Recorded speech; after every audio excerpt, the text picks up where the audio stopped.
Trump's defense secretary, Pete Hegseth, seems to have an adversarial relationship with just about everybody he encounters. Now, it is true and has been acknowledged that I don't have a similar biography to defense secretaries of the last 30 years.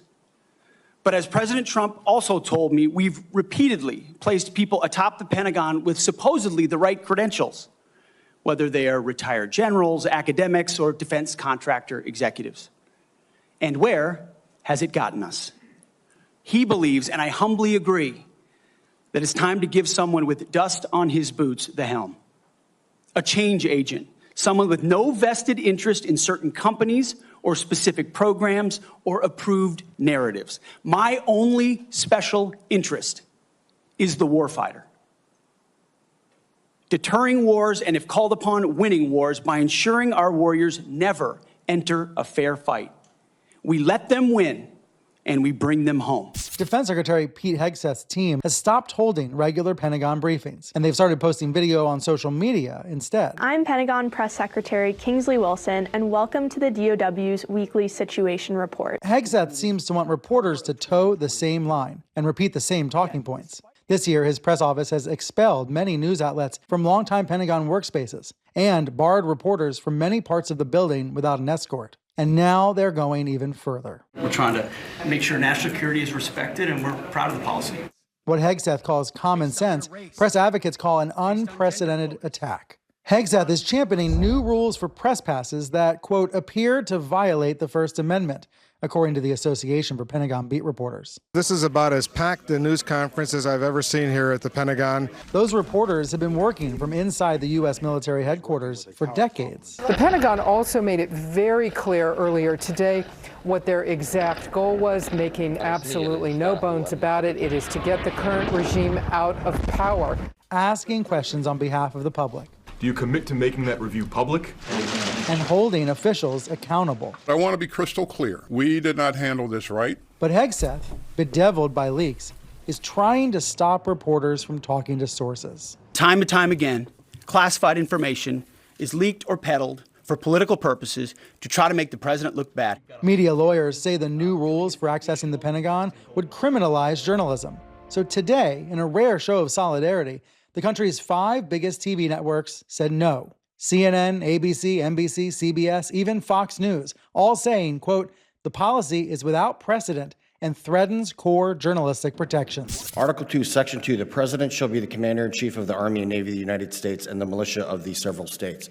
So when people are listening to the Commander-in-Chief, they are actually fulfilling their constitutional duty that they took an oath to defend and uphold the Constitution. And what these folks are saying is absolutely shameful, because when they are calling you incompetent, Mr. Secretary, guess who's listening? Our enemies. The people that are plotting as we sit in this comfortable room in an air-conditioned, beautiful space, they are plotting the deaths of us, Americans. And it is shameful, and I wish my colleagues would come back in here and apologize to you personally. I'm sorry to laugh. It's just so... First of all, the biggest security classified leak threat within the Pentagon is Hegseth himself. I mean, that dumbass signal chat where they were just all, I think it was the Atlantic, right? Wasn't it Jeffrey Goldberg of the Atlantic was just added to a group chat where he was like, here's the coordinates of the attack and here's what time we're doing it. Enjoy. I know that the CIA, I guess, instituted similar kinds of restrictions and people, and the loss of access, I think it was James Risen was talking about this. The loss of access was, he thought, the best thing that ever happened to those reporters because it reshaped the relationship as what it should be, which is slightly adversarial. And is that difficult to do in a building, Dave, when you have these relationships? Does it color the reporting in negative ways? So I'd make two points on that, John. Yeah. One, from the military point of view, again, given the experience that I had in the building, having a Pentagon press corps there resident in the building was advantageous to the Department of Defense because we could call them at a moment's notice when something was happening around the world. We could put together a press briefing in 10 minutes because they were all there.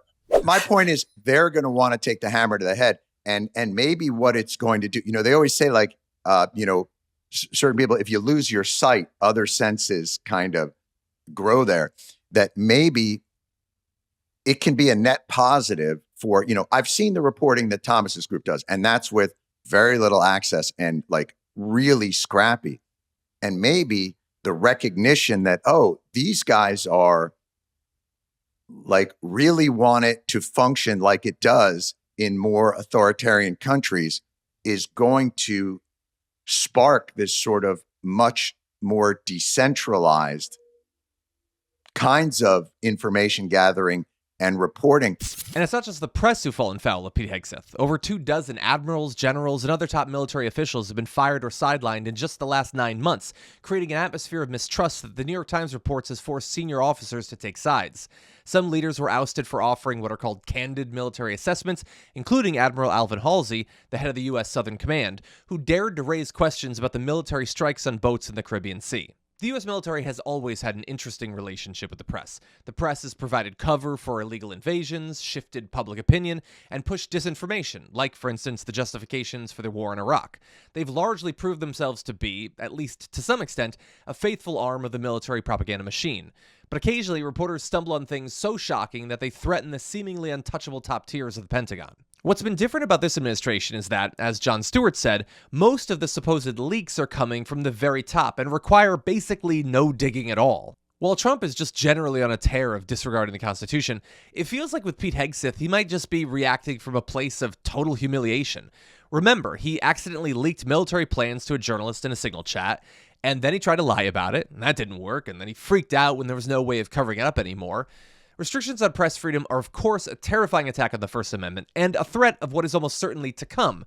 But what Hegseth seems to be missing is how valuable the press has always been to the U.S. war machine. It seems increasingly likely that the U.S. will be trying to justify a war in Venezuela before long, and by not allowing the press into the Pentagon, he'll be forced to try to sell the war to people personally. Journalists working in mainstream media are traditionally hyper-enthusiastic about American interventionism and tend to launder the perhaps less polished official excuses for war in seemingly credible publications. By forcing the vast majority of outlets out of the Pentagon, Pete Hegseth may well have severed that deferential relationship forever. Here's hoping. If you enjoyed that, make sure that you never miss another video by subscribing. And if you want a little more, consider hitting the join button and becoming an actual member. But you're probably wondering, why the hell would I do that, John? First off, calm down. The stakes in this are very, very low. But also, when you click the join button and you become a member, you get access to bonus content that I make every week, and it's a ton of fun. You get access to tons of custom emojis and more besides that. By the way, if you join at Tier 3, you even get access to a monthly member hangout with myself and other awesome people, and we always have a great time. By the way, you'll get all that going forward, but you also unlock years of the back catalog. That is literally 100 or more bonus clips, top 10 lists, debates, and more. What are you waiting for? Click the join button below. Your support powers our show, and we couldn't do it without you. Or at the very least, I wouldn't really want to try. Viewers like you keep me here. So thank you in advance for joining.